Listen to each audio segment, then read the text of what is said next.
Good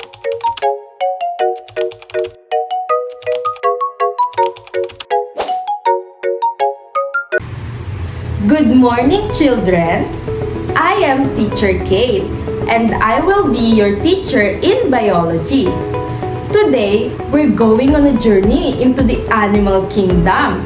Get ready to dive into oceans, walk through the forest, and swim with the jellyfish. Let's start!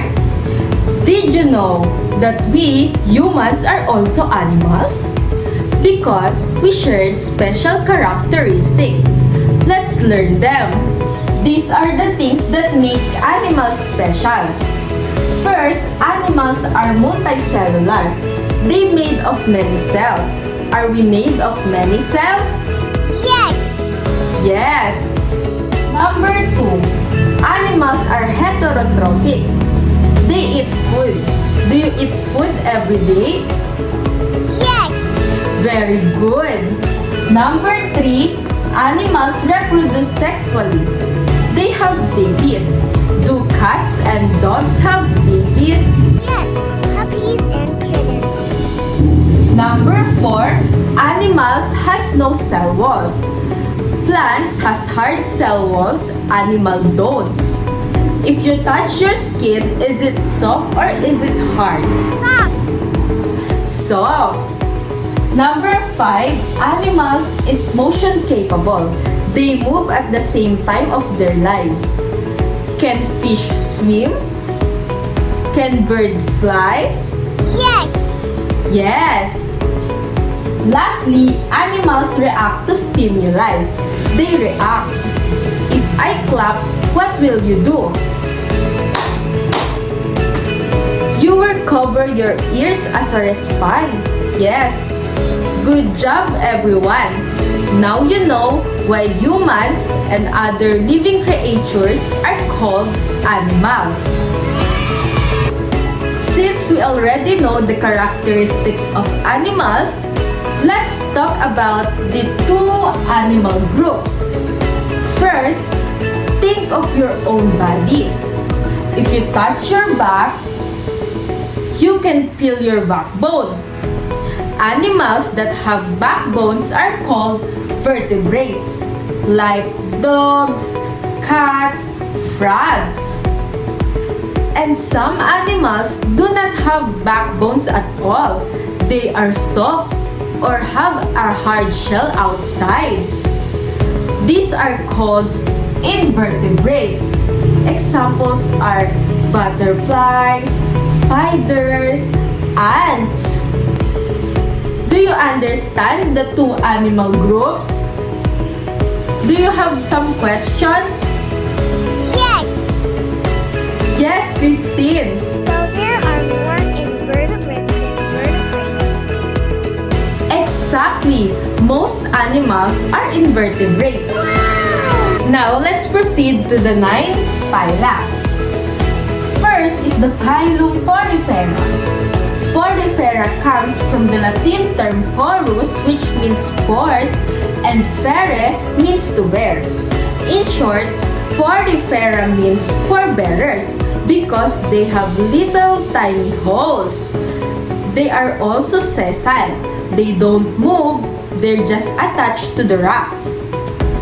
They also catch food by letting the waters flow to their body and catch them by their special cells called chondrocytes.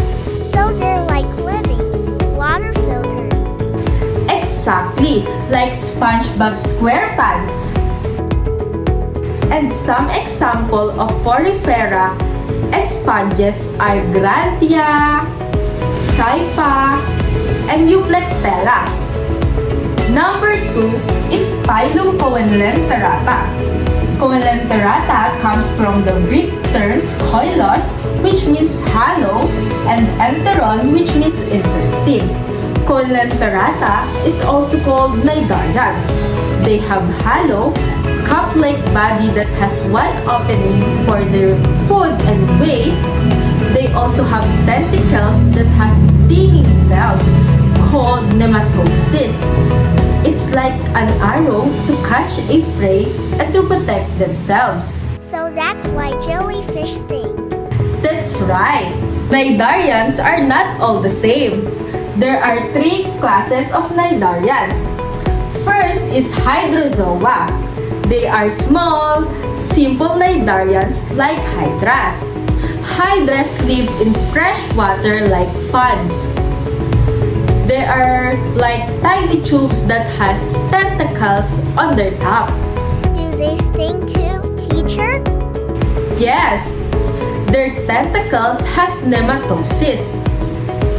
And you know what's cool in hydras? They can regenerate. If you cut them, they can grow back. Whoa, like a superpower. Exactly like superheroes in a fan. Second is Scyphozoan, or also known as jellyfish. They are the classic swimmers of the ocean. Their body is like an umbrella shape. Do they have bones, teacher? No bones, no brains, no heart, yet they're alive because their body is mostly water. And their sting hurts, right? Yes, their tentacle stings can be painful or even dangerous. But also, they're beautiful, often glowing in the dark. Lastly is Anthozoa, also called the corals and sea anemones. They are attached in the ocean floor. So, teacher, corals aren't rocks. That's right. Corals are the tiny animals called polyps. They live together in big colonies, build coral reefs, which are the underwater cities.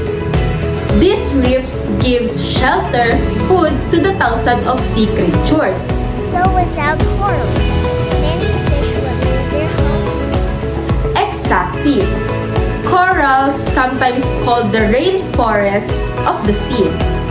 They are full of color and life. What about sea animals?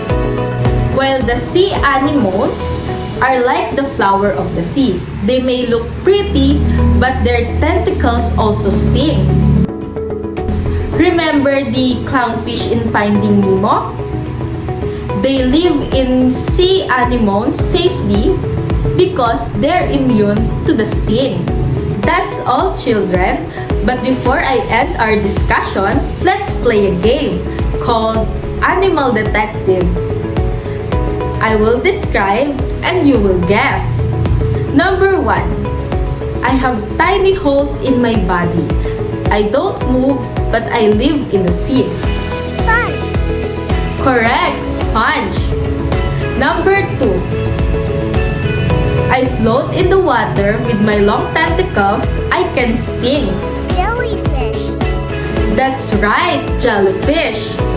Number 3. I am tiny, live in the fresh water, belong to Hydrozoa. Hydra. Right, Hydra. Amazing, everyone. Give yourself a round of applause. And that's all. I hope you've learned a lot from me. See you next class. Bye!